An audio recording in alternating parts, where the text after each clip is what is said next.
My training consisted of 8 weeks of basic training at Lackland Air Force Base in San Antonio, Texas. And we went through 8 weeks of training like you do in the Army or Air Force or whatever.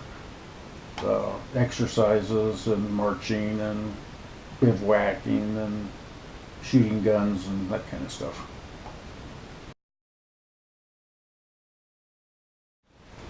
I was stationed at Lockbourne Air Force Base in Columbus, Ohio. It was the second largest SAC base in the Air Force.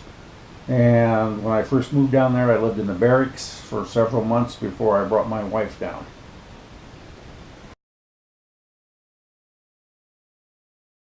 The living conditions were that we lived in a barracks, and I had a single bed, and lived with 3 other guys, and we had bunk beds. And we had to make our beds every morning and bounce quarters off of them and clean the barracks and scrub the bathrooms and all that kind of stuff. It had to be pretty strict and very clean. I was in the 801st Combat Defense Squadron, which is the security for the base at Lockbourne. And I spent about 9 months in that, guarding B-47 bombers and 101 fighters.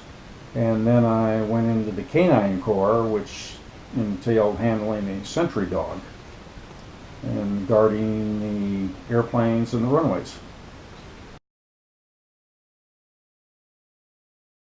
My average day consisted of a job either at a camera shop in downtown Columbus or working at the PX as an extra job to make income. And then I worked 3 days from 4 to midnight. I was off for 24 hours, and then I worked 3 days from midnight to 8 o'clock in the morning. And then I was off for 2 days. But I had part-time jobs the whole time I was in the Air Force.